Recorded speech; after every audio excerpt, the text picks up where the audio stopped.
నమస్కారం శ్రీ మీడియా భక్తి ప్రేక్షకులందరికీ కూడా మన ఛానల్ చూస్తున్న వారందరికీ కూడా స్వాగతం సుస్వాగతం। ఈ రోజు మనం శ్రీ అనంతగిరి శివాలయం దగ్గరికి వచ్చాం। ఇది ఎక్కడో లేదు, అత్తాపూర్లో హైదరాబాద్లో ఉందన్నమాట। ఇక్కడికి మనం ముఖ్యంగా రావడానికి కారణం ఏంటంటే ఇక్కడ స్వయంభూ శివలింగం ఉంది। అలాగే నందీశ్వరుడు ఈ మధ్యకాలంలో మీరు చూస్తూ ఉన్నారు, నందీశ్వర స్వామి నీళ్లు తాగుతూ ఉన్నాడు। ఇది ఎలా సాధ్యం అని చెప్పేసి ఇక్కడ అడిగి తెలుసుకోవడానికి వచ్చాము। అలాగే ఈ స్వయంభూ శివలింగానికి చాగంటి కోటేశ్వరరావు గారు కూడా మొన్న రీసెంట్గా ఒక వీడియోలో చెప్పారు, బ్రహ్మసూత్ర అనే శివలింగం దర్శించుకున్నట్లయితే కోటి జన్మల పుణ్యం కలుగుతుందని చెప్పేసి అన్నారు। ఈ స్వయంభూ శివలింగానికి కూడా బ్రహ్మసూత్ర అనే శివలింగం అన్నమాట। ఇది స్వయంభూ శివలింగంతో పాటు బ్రహ్మసూత్ర శివలింగం అన్నమాట। సో అది కూడా దర్శించుకొని మీ అందరికీ కూడా శ్రీ మీడియా వీక్షిస్తున్న ప్రతి ఒక్కరు కూడా దర్శించుకునే విధంగా ప్రతి ఒక్కటి కూడా క్షుణ్ణంగా మీకు ఎక్స్ప్లెయిన్ చేస్తాం అన్నమాట। ముందుగా అసలు ఈ చరిత్ర, ఆలయ చరిత్రను ఆ స్వామివారిని అడిగి తెలుసుకుందాం, అయ్యగారిని అడిగి తెలుసుకుందాం। అలాగే ఎన్ని సంవత్సరాల విశిష్టత కలిగి ఉంది, అలాగే ఈ బ్రహ్మసూత్ర శివలింగం విశిష్టత ఏంటిది, అలాగే నందీశ్వర స్వామి నీళ్ళు ఎప్పటి నుంచి తాగుతున్నాడు, ఇవన్నీ కూడా ఆలయం లోపలికి వెళ్ళి అడిగి తెలుసుకునే ప్రయత్నం చేద్దాం। నాతో పాటు మీరు కూడా వచ్చేయండి।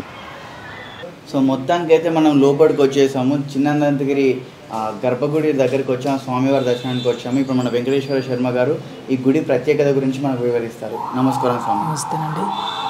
వాఘార్ధావి సంప్రాప్తో వాఘార్ధావిపతిపతహే జగతో పితరో వందే పార్వతీ పరమేశ్వర। ఈ యొక్క శివాలయం చిన్న అనంతగిరి శివాలయం, రాంబాగ్, అత్తాపూర్। దీనిని ప్రణవభక్త సమాజం నడుపుతుంది। ఈ స్వామివారిని ఉమామహేశ్వర స్వామి అంటారు। ఈ యొక్క శివాలయం చాలా పవిత్రమైనది స్థలం అని చెప్పవచ్చు। పూర్వకాలంలో మునులు, ఋషులు ఎన్నెన్నో యాగాలు చేసినటువంటి ఈ యొక్క శివాలయం। ఇంతకుముందు మునులు, ఋషులు రామేశ్వరం నుండి శ్రీశైలానికి వెళుతున్నప్పుడు ఈ యొక్క పట్టణంలో ఉన్నటువంటి ఈ యొక్క చిన్న అనంతగిరి శివాలయం చాలా పవిత్రమైనది చెప్పి ఆ యొక్క మునులు, ఋషులు ఎక్కడ కూడా ఆగకుండా, అంటే అక్కడ నుంచి శ్రీశైలం వెళ్ళే దారిలో ఎక్కడ కూడా ఆగకుండా ఇక్కడనే ఆగి ఇక్కడ ఎన్నెన్నో హోమాలు, జపాలు, మరి ఇక్కడనే స్థిరంగా ఉండి అలా చేసుకొని డైరెక్ట్ శ్రీశైలం వెళ్ళేవారని మనకు ప్రకటనల వల్ల తెలుస్తుంది। ఈ యొక్క శివాలయాన్ని విశిష్టత ఏమిటంటే ప్రతి శివాలయంలో గజస్తంభం ఉంటుంది, కానీ మన శివాలయంలో గజస్తంభానికి బదులుగా ఆంజనేయ స్వామి ఉన్నారు। అంటే అది ఎక్కడా కూడా లేదండి, అది ఓన్లీ రామేశ్వరంలో మాత్రమే ఉంది, మన శివాలయంలో మాత్రమే ఉంది। మళ్ళీ ఈ శివాలయం వచ్చేసి 500 సంవత్సరం క్రితం నాటిదని చెబుతూ ఉంటారు పెద్దలు కూడా, ప్రకటనల వల్ల కూడా తెలుస్తుంది। మరి ఎన్నెన్నో ఇక్కడ రుద్రాభిషేకాలు మరియు విశేషంగా జరుగుతాయి। శ్రావణ మాసము, కార్తీక మాసంలో చాలా విశేషంగా భక్తులు వస్తూ ఉంటారు। మరి ఒకసారి ఒక భక్తులు వచ్చి కొత్తగా ఇక్కడ అర్చన కానీ అభిషేకాన్ని చేసుకొని స్వామివారి మనస్ఫూర్తిగా కొలుచుకుంటే నెక్స్ట్ ఇయర్ వచ్చేసరికి వాళ్ళకి కోరికలు కలుగుతున్నాయని వాళ్ళే చెబుతూ ఉన్నారు మాకు స్వయంగా వచ్చి। కాబట్టి ఇలాంటి శివాలయాన్ని దర్శనం చేసుకుంటే చాలా పవిత్రమైనదని చెప్పవచ్చు। ఈ యొక్క మరి శివాలయంలో గర్భగుడిలో ఎలాంటి విశిష్ట ఉందో నేను మీకు చెబుతాను, కొద్దిగా తెలుసుకుందాం రండి లోపలికి। ధన్యవాదాలు। సో మనం పదండి లోపలికి వెళ్దాం। గర్భగుడి స్వామివారి ఆలయానికి వస్తున్నాయి। ఈ శివలింగానికి ప్రత్యేకమైన విశిష్టత ఉంది, అదేంటో అయ్యగారి మాటల్లోనే తెలుసుకుందాం। చాలా లక్షల శివలింగాల్లో మాత్రమే ఈ ప్రత్యేకత ఉంటుంది। సో అది తెలుసుకోవడం కోసమే మనం లోపలికి వెళ్తున్నాం ఇప్పుడు। నాతో పాటు మీరు కూడా లోపలికి వచ్చేయండి, ఈ శివాలయం యొక్క విశిష్టత తెలుసుకుందాం। ఓం నమస్తే అస్వగవన్ విశ్వేశ్వరాయ మహాదేవాయ త్రంభకాయ త్రిపురహంతకాయ త్రిగాగ్నికాలాయ కాలాగ్ని రుద్రాయ నీలకంఠాయ మృత్యుంజయాయ సర్వేశ్వరాయ సదాశివాయ శ్రీమన్మహాదేవాయ నమః। శ్రీ మహా ఉమామహేశ్వర స్వామి దేవతాయ నమః।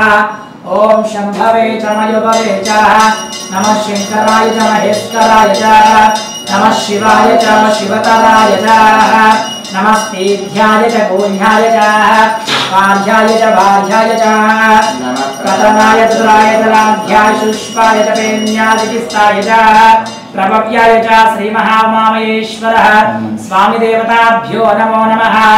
ఓం శంచమే మహిష్యమే ప్రియంచమే నుగమశ్యమే కామశ్యమే సోమనసచ్చమే భద్రంచమే శ్రియచ్చమే వస్యచ్చమే త్రిదళం త్రిగుణాకారం త్రినేత్రం చ త్రయాయుధం త్రిజన్మ పాప సంవారం ఏకబిల్వం శివార్పణం శాకయ బీజపత్రస్య అచిద్రే కోమలే శుభై తవ పూజాం కరిష్యామి ఏకబిల్వం శివార్పణం।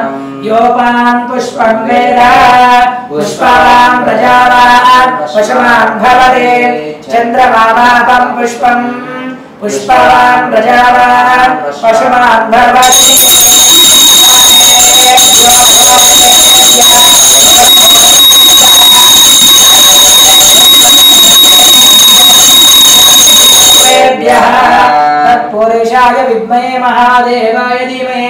తన్నో రుద్ర ప్రచోదయాత్.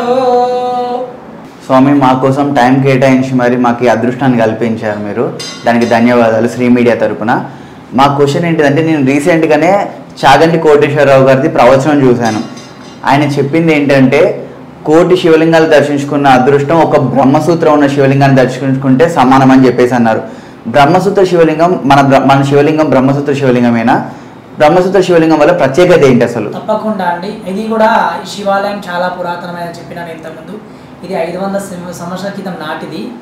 కాబట్టి ఇది స్వయంభూ శివాలయం. అన్ని శివాలయంలో బ్రహ్మసూత్రం ఉంటుంది, కానీ మన శివాలయంలో ఆ బ్రహ్మసూత్రంలా ఉన్నది. ఎలా ఉంటుంది అంటే, మనకు బ్రహ్మసూత్రము ఈ భాగంలో ఉంటుంది అన్నట్టు. అంటే శివుడికి మొదనగా తూర్పు దిగ్భాగంలో సూర్యకిరణాలు పడుతున్నటువంటి భాగంలో ఉంటుంది. ఇంకోటి, ఈ బ్రహ్మసూత్రంలో ఉన్నటువంటి శివాలయాన్ని దర్శనం చేసుకుంటే కోటి లింగాన్ని దర్శనం చేసుకున్నంత భావన ఉంటుంది. ఇప్పుడు అందరూ కూడా కోటి లింగాన్ని దర్శనం చేసుకోవాలని ఉంటది, కానీ పోలేము. కాబట్టి బ్రహ్మసూత్రం ఉన్నటువంటి శివాలయం దగ్గర ఒకసారి మనం ఓం నమ శివాని ఆ యొక్క నామస్మరణని పలికినప్పుడు ఆ యొక్క కోటి లింగాల దగ్గర పోయి మనం పలికినటువంటి భావన కలుగుతుంది.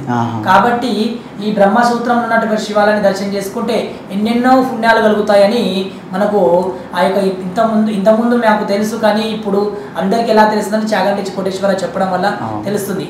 అలాగే ఈ శివాలయానికి ఇప్పుడు గంగా పార్వతిని ఎలా అంటామో, మన శివాలయం పైన భాగంలో శ్రీచక్రం చెక్కబడినటువంటి యొక్క గోపురం ఉందని.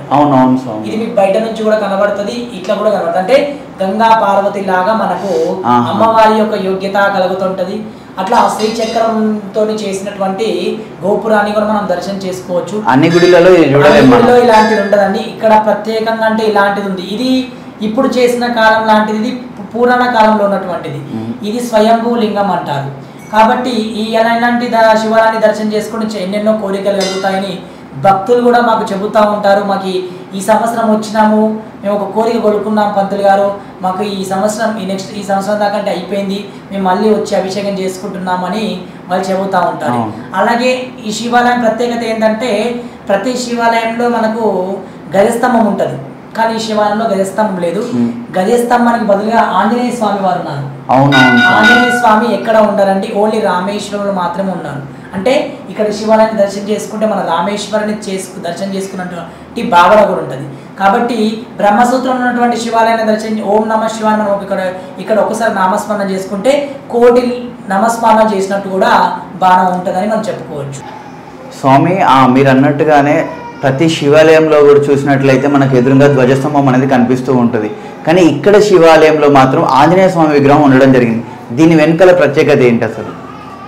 మనకి ప్రతి శివాలయంలో గజస్తంభం ఉంటుంది. అది ఎక్కువ అంటే ఇప్పుడు ప్రతిష్టాపన చేస్తున్నప్పుడు కూడా చూస్తారు, కానీ ఆంజనేయ స్వామి అనేది ఉండడం అనేది చాలా గొప్ప విషయం. ఎందుకంటే మనకి శివుడికి ఎదురుగా గజస్తంభం బదులు ఆంజనేయ స్వామి ఉన్నాడంటే ఇంకా పవిత్రమైన స్థలం అని చెప్పుకోవచ్చు. అంటే ఇలాంటి శివాలయం దర్శనం చేసుకుంటే ఆంజనేయ స్వామి దర్శనం చేసుకున్నట్టు కూడా ఉంటుంది, అలాగే శివుడి యొక్క రూపంగా ఉంటుంది. ఇంకోటి శివాలయంలో ఒకటే ఉండదండి, ఇక్కడ గణపతి దేవుడు ఉంటాడు, తర్వాత సుబ్రహ్మణ్య స్వామి, తర్వాత శివుడు, పార్వతి, మనకి పైన గంగా చూపెట్టినాం కదా, అట్లనే కుమార్తెలు ఉంటారు. ఇలా శివాలయం యొక్క రూపం ఉంటుంది వాళ్ళది. అలాగే మనకు ఆంజనేయ స్వామి ఇప్పుడు కట్టినది కాదు, ఇది కూడా పురాతనమైన గుడి కూడా ఆంజనేయ స్వామి. అంటే శివుడు ప్లస్ ఆంజనేయ స్వామి 500 సంవత్సరాల క్రితం లాంటిదే గుడి అన్నట్టు. అట్లా ఉన్నట్టు గుడి అంటే ఎక్కడ ఉండదు, రామేశ్వరంలో ఉంటది. కాబట్టి ఇక్కడ దర్శనం చేసుకుంటే మనం రామేశ్వరం పోలేదని బాధపడకుండా రామేశ్వరం దర్శనం చేసుకున్నటువంటి కూడా భావన కూడా ఉంటుంది. అంటే మనం శివాలయాన్ని దర్శనం చేసుకుంటే ఇక్కడ రామేశ్వరం దర్శనం చేసుకున్నటువంటి పుణ్యం కలుగుతుంది అన్నట్టు. మనం ఇప్పుడు రామేశ్వరం వెళ్ళకున్నా రామేశ్వరంకి వెళ్ళినంత పుణ్యం కలుగుతూ ఉంటది. మనం ఇక్కడ కోరిక కోరుకున్నా ఆ భగవంతుడు అదే భావన ఇస్తాడు మనకి. స్వయంభూ శివలింగాలు అనేవి చాలా అరుదుగా మనకు ఉన్నాయి. అందులో మన హైదరాబాద్ లో ఇక్కడ అత్తాపూర్ ఉండడం చాలా విశిష్టత. ఇంకొకటి నేను చెప్పడం కాకుండా, ఎప్పుడైనా సరే స్వయంభూ పురాతనమైన గుడిలో ఎప్పుడైనా అంగి రావాలంటారు. అంటే అంత హైట్ ఉంటాయి, చిన్నగా ఉంటాయి. అంటే మనం భగవంతుని నమస్మరణం చేసుకొని రావాలని అన్నట్టు కూడా ఉంటుంది. ఇప్పుడు ఉన్న శివాలయంలో పెద్దగా కడతా ఉంటారు, కానీ పురాతనమైన గుడువు లాంటి గుడిలో మనం కింద అంగి రావడమే చాలా గొప్పమైన విషయం. ఆ కట్టడం కూడా అలాగే స్వామివారి ముందు మనం తల వంచుకొని రావడమే గొప్ప విషయం. ఇప్పుడు మీరు చెప్పినట్లు కూడా పైన శ్రీచక్రం, ఇక్కడ సుబ్రహ్మణ్య స్వామి, వినాయకుడు, అమ్మవారు, ఇదంతా కూడా ఎక్కడ మనకు కలయిక జరగదు.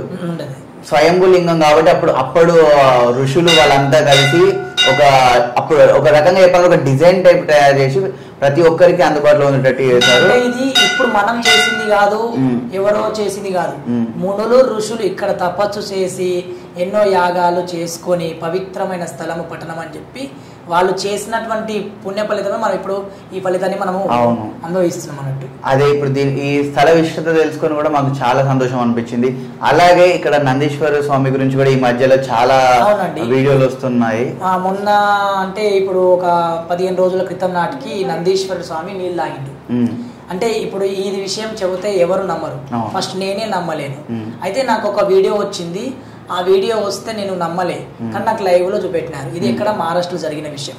మా చుట్టాలు పెడితే నేను అబద్ధమో అని చూసేసరికి లైవ్ చూస్తే మనం వీడియో కాల్ చూస్తే అరే ఇది నిజమే కనబడుతుంది అని చెప్పి నేను కూడా పోయి ఇంత నైవేద్యం పెట్టి స్వామివారికి నీళ్ళు చూపిస్తే ఇట్లా పెడితే స్వయంగా స్వామివారు పీల్చుకుంటున్నారు. ఆ సాయంత్రం జరిగిన విషయం నేను కూడా ఎక్కువ చెప్పలేదు, ఎందుకంటే ఎవరు చెప్పినా ఏళ్ళ చేస్తారు. ఇంకోటి భగవంతుడి రూపం రోజు కనబడదు. తర్వాత ఈ రోజు సాయంకాలం అయిన తర్వాత నెక్స్ట్ డే రోజు భక్తులు చూసి బంధువులు గారు ఇది నిజమేనా నమ్మొచ్చు అంటే మీరు చేసి చూడండి, నమ్మకమా దేవుడి మహిమ నేను తెలుసుకున్నాను, మీరు కూడా తెలుసుకుంటే బాగుంటుందని చెప్తే ఒక భక్తుడు వచ్చి నీళ్ళు తాపినాడు. అయ్యో స్వామి నిజంగానే తాగుతుంది కదా అని చెప్పి అట్లా భక్తులందరూ కూడా చూసి నమ్మకంతో నీళ్ళు తాపినారు. అంటే ఇది అబద్ధం కాదు నిజమే అని తెలుసుకున్నారు అన్నట్టు. సాక్షాత్ స్వామి వారే మనకు మరి తాపినట్టు ఉంటది, భగవంతునికి మనం స్వయంగా తాపినట్టు ఉంటది. అంతా భగవంతుని నీలా అని తెలుసుకోవచ్చు. అంటే కొంతమంది భగవంతుడు ఉన్నాడో లేదో అపోహలు చెందకుండా ఇది భగవంతుడి యొక్క నిదర్శనం అన్నట్టు. కలియుగంలో కూడా మీకు అండగా ఉన్నాడని భావన ఉండడానికి స్వామి. అందుకే భగవంతుడు అనేది రోజు అంటే ఇలాంటి దృశ్యాన్ని కనబడనీయడు. మనకు ఒక రోజు 2 రోజుల స్వామి వారు ఎంతవరకు కనిపిస్తే ఎంతమందికి కనబడో అంతమందికి కనబడతారు. అది అరుదుగా జరుగుతుంది. ఈ బ్రహ్మసూత్రం అనేది కూడా చాలా అరుదుగా ఉండే శివాలయం. అక్కడ చేసుకున్నటువంటి శివాలయాన్ని దర్శనం చేసుకొని ఓం నమ శివాయ ఒక నామస్మరణ చేసుకుంటే కోటి లింగాల యొక్క స్మరణాలు చేసినటువంటి భావన ఉంటది. ఇక్కడ ఓం నమ శివాయ ఒక్కసారి కోటి సమానం అన్నట్టు భావన. ధన్యవాదాలు స్వామి. అలాగే ఒకసారి మాకు నందీశ్వరుని గురించి కూడా చెప్తారు మా శ్రీ మీడియా ప్రేక్షకులకు. తప్పకుండా. సో మనం ఎప్పటి నుంచో ఎంతో విష్ట కలిగిన ఇప్పుడు నందీశ్వరుడు వాటర్ తాగుతున్నాయని చెప్పేసి ప్రతి ఒక్కరు కూడా వైరల్ అయింది కదా. సో అక్కడికే మనం ప్రత్యేకంగా వచ్చామన్నమాట. ఇప్పుడు దీని గురించి కూడా మన స్వామి గారు మనకు ఎక్స్ప్లెయిన్ చేస్తారు. అసలు నందీశ్వరుడు నీళ్ళు ఇన్ని సంవత్సరాలుగా లేని ఇప్పుడు ఎందుకు తాగాడు, మీరు ఎప్పుడు గుర్తించారు అని ప్రాక్టికల్గా వాళ్ళే మనకు చూపెట్టడానికి ఇక్కడ తీసుకొచ్చారనమాట. ఒకసారి స్వామి గారు చెప్తారు. స్వామి చెప్పండి, అసలు నందీశ్వర స్వామి నీళ్లు తాగడం అనేది ప్రతి ఒక్కరు కూడా చాలా వింతగా చూసారు. హైదరాబాద్లో కాకుండా పక్క డిస్టిక్లో కూడా పాకింది, పక్క రాష్ట్రాల్లో కూడా పాకింది. సో దీని గురించి మీరు చెప్పండి. అవునండి, ఎవరు కూడా నమ్మరు, అంటే ఇదేదో చేస్తున్నారు వైరల్ అనుకుంటారు. కానీ మొదటగా నేను ఏమనుకున్నానంటే నాకు ఒక మహారాష్ట్ర నుంచి వీడియో వచ్చింది అన్నట్టు, లైవ్ వీడియో పెట్టినాడు. కానీ నేను అంత దాన్ని గమనించకుండా ఉండుంటి. తర్వాత వాళ్ళు వీడియో కాల్ చేసినారు సాయంకాల పూట. వీడియో కాల్ చేసి చూపెట్టినారు స్వయంగా నంది నీళ్ళు తాగుతున్నట్టు అక్కడ. అయ్యో ఇదేదో నిజంగానే ఉందేమో అని చెప్పి నేను కూడా తీసుకొచ్చి నీళ్ళు తాపుతా ఉన్నాను స్పూన్తోని. తాపుతూ ఉంటే స్వామివారు తీసుకుంటున్నారు. తీసుకోగానే మా పక్కన భక్తులు వాళ్ళు సాయంత్రం కూర్చుంటారు. ఇక్కడ వాచ్మెన్ వీళ్ళంతా ఉండ్రి, మన పంతులు గారు కూడా వచ్చినారు. చూస్తే స్వయంగా తాగుతుంది. సరే ఇంకొక భక్తుడు కూర్చొని ఇదంతా అబద్ధమో నిజమో తెలుద్దామని అక్కడ కూర్చొని ఆయన కర్చీప్ పెట్టడం కింద జరిగింది. కర్చీప్ పెట్టిండి కింద, ఆయన నానలేదు, కర్చీప్తో తుడిచినాడు, కింద చేతి పెట్టినారు. ఆయన కింద పడతలే ఇంకెక్కడికి పోతుంది అంటే ఇదంతా ఎవరి నీళ్ళ కాదు భగవంతుని నీళ్ళ అని తెలుసుకున్నారు. అదా సాయంత్రం గడిచిపోయింది. మేము గుడిని క్లోజ్ చేసుకొని ఉదయం పూట భక్తులు వచ్చినారు. వచ్చిన తర్వాత నేను స్టేటస్ పెట్టి చూసి ఇది నిజమా అబద్ధమా పంతులు గారు అంటే మీరు ఒకసారి చూడండి, భగవంతుడు ఉన్నాడు, నిజంగానే ఉన్నాడు అని చెప్తే ఆ స్వామివారు పుల్లారెడ్డి అనే భక్తుడు ఆ స్వామివారు తాపినారు పొద్దున 8 గంటలకి. తాగుతూ ఉంటే అయ్యో పంతులు గారు నిజంగా తాగుతుంది అని చెప్పి ఆయన కింద మామూలుగా తలకాయ పెట్టి చూసినాడు. కింద ఏమైనా పడుతున్నాయేమో అని చూసి అలా కూడా చూస్తే కింద కూడా పడతలేవు, పంతులు గారు నిజంగా తాగుతుందని చెప్పి అతను కూడా చూసి అట్లా భక్తులు కూడా చూసి ఆ రోజు మధ్యాహ్నం 1 గంట వరకు కూడా అదే జరిగింది. భక్తులు ఒక్కొక్కరు తాపుతా ఉన్నారు. అంతలో మీడియా వాళ్ళు కూడా వచ్చి చూసి చెక్ చేసి అయ్యో ఇది నిజంగా అని చెప్పి వాళ్ళు కూడా చూసిపోయినారు, పోలీసు వాళ్ళు ఇట్లా చాలా. అలా ఆ రోజు గురువారం మొత్తం సాయంత్రం వరకు జరిగింది. పబ్లిక్ రష్ వస్తూనే ఉన్నారు. ఇక తర్వాత 2 రోజుల తర్వాత అంతా స్వయంగా స్వామివారు పీల్చుకున్నటువంటి కనబడుతుంది. ఎందుకంటే భగవంతుని నీళ్ళ అనేది రోజు కనబడదండి, ఎప్పుడో వచ్చి మనకు దర్శనం ఇచ్చిపోతా ఉంటాడు. అట్లా అందరికి రావడం కూడా అది అదృష్టం కాదు. కాబట్టి పవిత్రమైన స్థలంలోనే ఇది జరుగుతూ ఉంటుంది. అంటే మనకు శివరాత్రి చాలా ఘనంగా జరుగుతుంది, రుద్రాభిషేకాలు కూడా చాలా ఘనంగా జరుగుతాయి. ఎన్నెన్నో భక్తులు 3 గంటలు 4 గంటలు నిలబడి కూడా స్వామివారి దర్శనం కోసం చూస్తూ ఉంటారు అన్నట్టు. అంటే ఇలాంటి కూడా పవిత్రమైన స్థలం, అంటే పుణ్యస్థలం లోనే జరుగుతున్నటువంటి విశ్వాసం. ఒకసారి మాకు కూడా ఒకసారి ఎక్స్ప్లెయిన్ చేస్తారు, నందీశ్వర స్వామి అప్పుడు ఎలా తాగారు ఏందనేది. మేము ఇలా తీసుకొని స్వామివారికి ఇలా ఇలా ఇలా పెట్టినాం అంతే. ఇలా పెట్టినప్పుడు స్వామివారు ఇట్లా గుంచేసుకున్నాడు, మొత్తం నీళ్ళు ఇట్లా వెళ్ళిపోయినాయి. తర్వాత నేను కింద జైలు పెట్టి చూసిన, ఇట్లా చూసినా కానీ నీళ్ళు పడలే. అరే ఇది పడతలేదని ఒక ఖర్చు కూడా పెట్టి చూసినాం, అయినా పడతలే. సరే వర్షం పడుతుందని గొడుగు పైన పెట్టి చూస్తే ఇట్లా పెడితే స్వయంగా అట్లా గుంజేసుకున్నాడు స్వామివారు. మనం స్వయంగా ఇట్లా మామూలుగా ఇట్లా అంపుతుంటే ఇట్లా తీసుకుంటారు కదా, అట్లా కింద పోతాయి. అది కాకుండా మనం ఇదే నిటారుగా పెడితే స్వామివారు ఇలా గుంజేసుకున్నాడు. ఇట్లా నీళ్ళు ఉన్నాయా, వెళ్ళిపోయినాయి. కింద చూస్తే నీళ్ళు కింద కనబడతలేవు, పడతలేవు. ఏం దాన్ని చూస్తే పీల్చుకుంటుంది. అరే కొంతమంది ఏమంటారంటే, నేను చెప్తాను ఇది రాయి పీల్చుకుంటది అని అంటారు. కానీ అది ఎప్పుడు జరగాలి? ఎండాకాలంలో జరిగితే దాన్ని ఒక ఎండకు అన్నట్టు మనం భావిస్తాం. కానీ ఏడాతడిగా 8 రోజుల నుంచి వర్షం పడుతుంది, చల్లగానే ఉన్నాడు, నీళ్లు పడుతూనే ఉంటే తడిగా ఉన్నాడు. అది పీల్చుకోవడం అనేది కాదు కదా, రాత్రి పీల్చుకోవడం అనేది కాదు కదా. కాబట్టి భగవంతుడి యొక్క మనకు దర్శనం ఇచ్చినట్టు భావన. అవును, ఇన్ని సంవత్సరాలుగా జరగలేని స్వామి ఆలోచించాలి. అంటే నేను ఇక్కడ ఉన్నాను అని చూపెట్టడానికి స్వామివారు మనకు ప్రత్యేకంగా స్వయంభూ లింగం కాబట్టి నేను ఇక్కడ ఉన్నాననే భావనతోని అని చెప్పే దర్శనం ఇచ్చిపోయినాడు స్వామివారు అని చెప్పుకోవచ్చు మనం. అలా రోజు అన్నీ జరగదు స్వామి. భగవంతుడు ఇప్పుడు ఇంతకుముందు గత క్రితము అంటే 3-4 సంవత్సరాల క్రితం కూడా గణపతి పాలు తాగింది అన్నారు. అవును, అది రియల్ గా తాగింది, చూసినారు. కానీ రోజుగా జరగలేదు కదా, రోజు జరుగుతుంటే దాని మహిమ ఇలా ఉంటది. కాబట్టి భగవంతుడు ఉన్నాడనే నిదర్శనము ఇదని చెప్పుకోవచ్చు మనం. కాబట్టి ఈ యొక్క చిన్న అనంతరి శివాలయాన్ని ప్రణభక్త సమాజం వాళ్ళు నడిపిస్తూ ఉన్నారు. గత ఏళ్ల నుంచి కూడా వాళ్ళు ఈ యొక్క శివాలయాన్ని నడిపిస్తూ ఉన్నారు. సో మన హైదరాబాద్ లో అత్తాపూర్ లో ఈ చిన్న అనంతగిరి అనే శివాలయం ఎంత ప్రాముఖ్యతమైనదో చాలా మందికి తెలియకపోవచ్చు. కానీ ఇంత గొప్ప విశిష్టత ఉన్నదంటే మీరు లోపల చూసారు కదా, శ్రీ మీడియా తరపున మేము అందరికీ చూపెట్టాం కూడా ఎక్స్క్లూజివ్ విజువల్స్ స్వామివారి సహకారంతో. లోపల ఎంత అద్భుతంగా కట్టడం ఉంది, పైన శ్రీచక్రం గాని, పక్కన వినాయకుడు, కుమారస్వామి, అమ్మవారు గాని, ఈ కలయికతోని స్వయంభూలింగం చాగంటి కోటేశ్వరరావు గారు చెప్పిన బ్రహ్మసూత్ర అనే లింగం కూడా ఇక్కడ మనం దర్శించుకోవడం మీ అందరు కూడా చాలా అదృష్టం మీదైతే భావిస్తున్నాను. దానితో పాటు ఈ శివలింగానికి ఎదురుగానే ధ్వజస్తంభం ఉండకుండా ఇక్కడ హనుమాన్ స్వామి టెంపుల్ ఉంది. అలాగే ఇంకా విశిష్టత చెప్పాలంటే ఇప్పుడు నందీశ్వర స్వామి నీళ్లు తాగడం అనేది కూడా ఇన్ని కలయికలు అయితే ఇక్కడ జరగదు స్వామి, చాలా రేర్ గా జరుగుతుంది. ఇప్పుడు మనం చూస్తున్నాం కదా నందీశ్వర స్వామి నీళ్లు తాగడం అనేది మనం ఇంకా అబ్జర్వ్ చేసాం. మొన్న అయితే ఆంజనేయ స్వామి ఉండడం రామేశ్వరం తప్ప ఇంకా ఎక్కడ లేదు.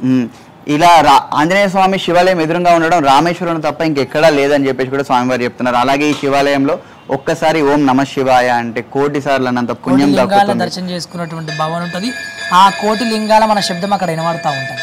1,000,000 లింగాల్ని దర్శనం చేసుకున్నంత భావన కలుగుతుంది. ఓం నమ శివ అని ఎవరైతే ఇక్కడ ఈ శివాలయంలో చేస్తారో వాళ్ళందరికీ 1,000,000 లింగాల దర్శనం చేసుకున్నంత పుణ్యం కూడా కలుగుతుంది. శివాలయాన్ని దర్శనం చేసుకున్నప్పుడు కూడా మన రామేశ్వరంలో దర్శనం చేసుకున్నటువంటి పవిత్రంగా ఉంటది. మనం అనుకుంటాము, భక్తులు చెబుతూ ఉంటారు, పంతులు గారు ఈ సమయం ఫస్ట్ టైం వచ్చినాను, నెక్స్ట్ టైం నాకు కోరిక కలిగితే తప్పకుండా వస్తాను అంటారు. తర్వాత వచ్చి అమ్మ పంతులారు బాగున్నారంటే నేనే పట్టలేకపోతే, ఎందుకంటే ఒక్కసారి వచ్చినా గుర్తుపట్టలేను.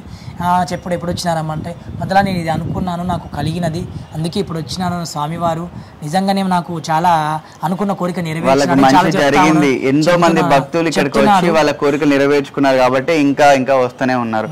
సో అలాగే మనం ఇక్కడ హనుమాన్ ఆలయం ఉంది, అక్కడ కూడా వెళ్ళి స్వామివారు దాని గురించి కూడా ఎక్స్ప్లెయిన్ చేస్తారు, ఆ గుడికి మహత్యం కూడా.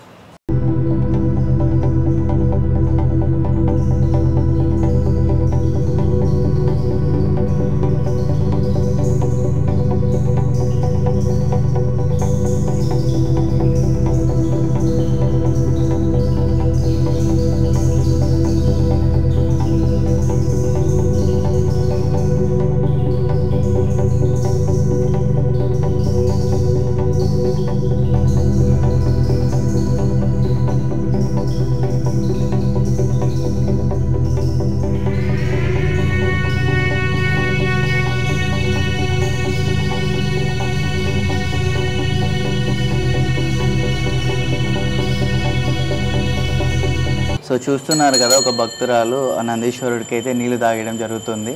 సో మీరు అంతకుముందు కూడా వచ్చారా, ఇలా తాపించారా? ఎస్, నిజంగానే జరిగిందా? మీరు చూసారు కదా. సో మనం పెద్దవాళ్ళతో చెప్తే నంబర్ అని చెప్పేసి ఇప్పుడు మన జనరేషన్ తగ్గట్టు మన ఏజ్ గ్రూప్ తగ్గట్టు కూడా వాళ్ళు వచ్చి కూడా నమ్ముతున్నారంటే మనకు అర్థమైపోతుంది ఇక్కడ స్వామివారి విశిష్టత ఎంత గొప్పదో. సో తనే ఒప్పుకుంది, తను అంతకుముందు వచ్చి కూడా ఇలాగే నందీశ్వరుడికి నీళ్లు తాపియడం కూడా జరిగిందనమాట. ఇది ఒక చాలా చుట్టుపక్కల ప్రాంతాలు ఎక్కడెక్కడి నుంచి కూడా ఇక్కడికి వచ్చి మరి నందీశ్వరుడికి నీళ్లు తాపిస్తున్నారు ఇక్కడ.